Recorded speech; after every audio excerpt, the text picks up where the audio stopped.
The second New Deal was largely successful. GDP begins to grow again, unemployment declines, and it's clear that the Republicans have no chance against Roosevelt in 1936. They sacrificed Kansas Governor Alf Landon. Who knows, he has no chance of winning. Roosevelt is far more concerned about losing the election to his rivals on the right, on the left, people who want him to go more towards that socialist direction. His biggest threat is Huey Long, the now senator from Louisiana. But Huey Long stops being a threat in September of 1935 when his son-in-law shoots and kills him, presumably because Long didn't give him the job that he wanted. Long's own corruption will come back to get him in the end. But Long's followers will team up with Francis Townsend and his followers, and they'll nominate a man named Lemke from North Dakota on the Union Party ticket. But it doesn't really matter. FDR crushes all of them easily. The Democrats have now created a brand new coalition, a brand new group of groups that vote Democrat.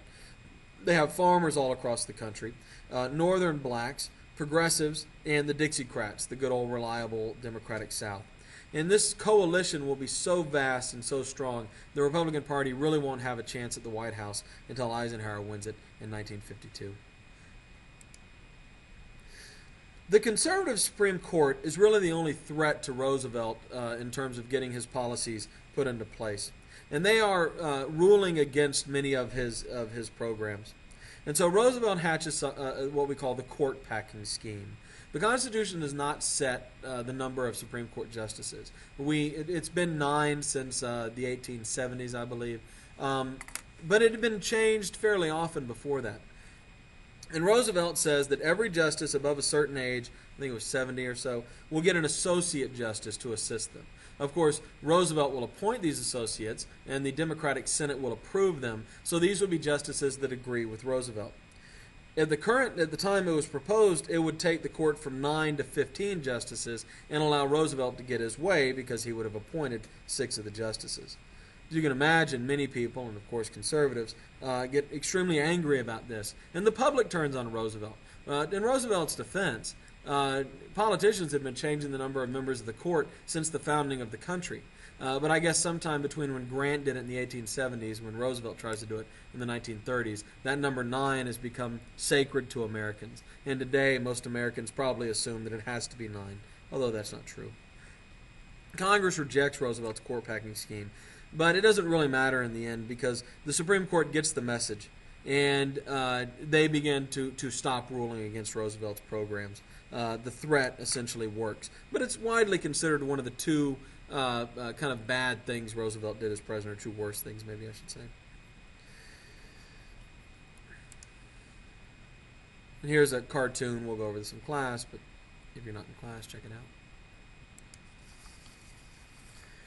The national income, which had been $82 billion in 1929, will drop to $40 billion in 1932. That's a cut of more than half.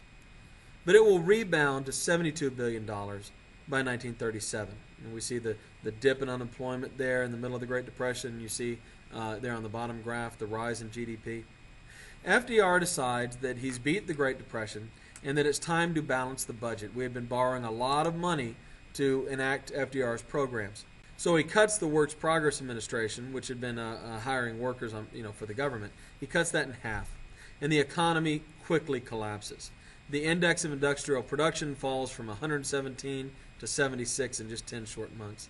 The economy is slumping back down towards 1932-1933 levels, and the public comes to call this the Roosevelt recession. Roosevelt immediately asked Congress for $5 billion to pump back in stimulus money and pick the economy back up. FDR decides at that point to attack the trust.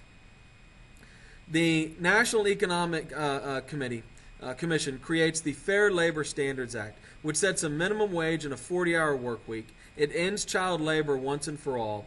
Both of these, by the way, are designed to increase employment. If people can't work more than 40 hours, that means there's more jobs to go around. If kids can't work, that's more jobs for adults. And by the way, you see the federal minimum wage in real dollars there on the bottom. The dark blue is kind of in purchasing power in 2010. I mean the light blue. And the dark blue is the actual minimum wage. And you're going to see this gets increased periodically up until it gets almost up to $10.